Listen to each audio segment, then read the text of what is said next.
Bringing a new dog into your life can be an amazing experience, but let's be honest, it can be a little bit overwhelming, especially for first-time dog parents. I'm going to talk about some common mistakes I made raising my 3-year-old Aussiedoodle so you don't make the same ones. By avoiding these pitfalls, you can set up your puppy for success and create the best life for them. Mistake number 1, skipping the puppy blues. Let's face it, those first few nights with the puppy can be rough. They might whimper in their crate, have accidents in the house, and chew on everything in sight. It's easy to feel overwhelmed and question your decision, wondering if you're in over your head. But here's the thing, the puppy blues are totally normal. It's a big adjustment for both of you. Your puppy is missing his or her litter mates and trying to adjust to a new environment, a new routine, and a new person to bond with. Be patient, establish a routine as soon as possible, and remember, this too shall pass. When Jaxon was a puppy, he would pee almost everywhere. It would be very tedious for me to clean up every single spot on the carpet. This is what I did to help weather the puppy blues with Jaxon. 1, I actually sectioned off a part of my room where only he could be in. By giving him limited space to roam around, it became easier for me to supervise him and also clean just that section. Next, I stuck to a sleep schedule. Puppies need a lot of sleep, but they also have tiny bladders. Take your pup out frequently, especially at night, to avoid accidents. Mistake number 2, inconsistency is king or queen.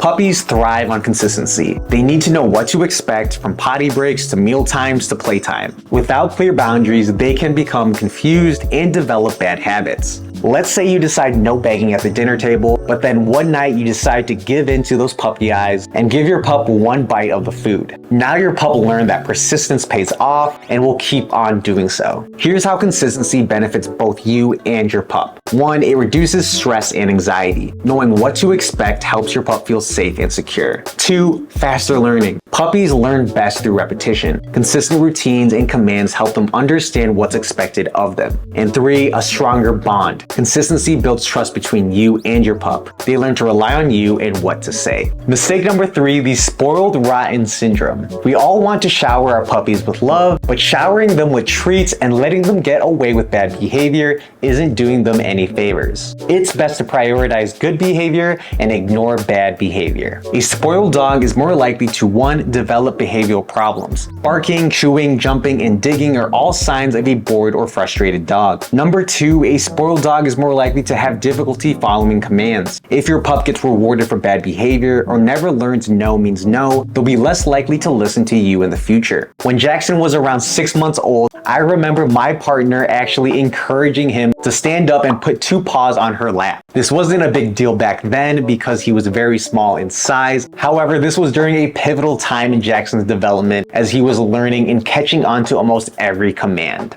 And so now 3 years later, we're actually curbing that behavior because Jaxon actually, when he gets excited or meets new people, he actually puts his 2 front paws on them because he's so excited and happy to meet them. Jaxon is obviously bigger now than he was at 6 months of age, so it's kind of a lot when he jumps on people.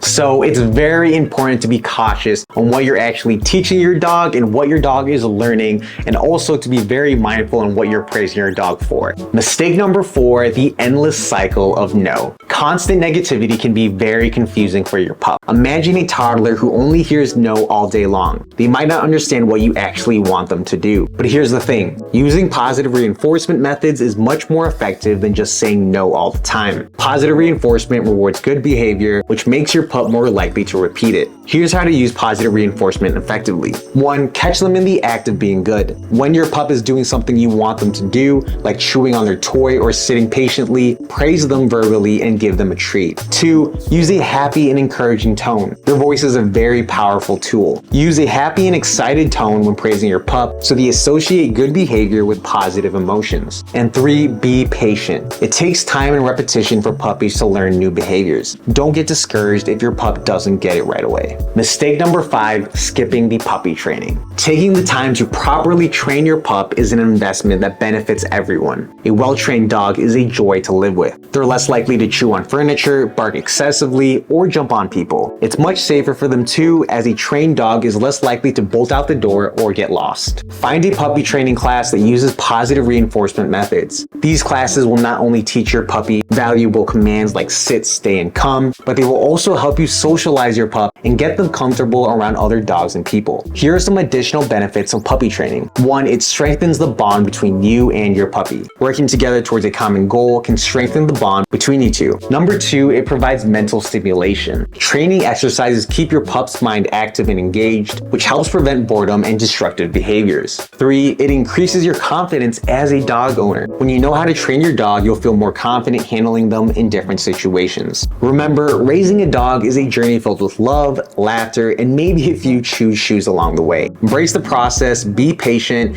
and most importantly, have fun. A lot of Jaxon's bad behaviors back then, like nipping at the ankles, nipping at my hands, and even just the jumping on people, has kind of gone away through consistency. So really, as cheesy as it sounds, time does heal all, even with bad behaviors. But with one caveat, and that is if you are consistent. I would love if you could leave a like on this video. Thank you for watching and have an amazing day.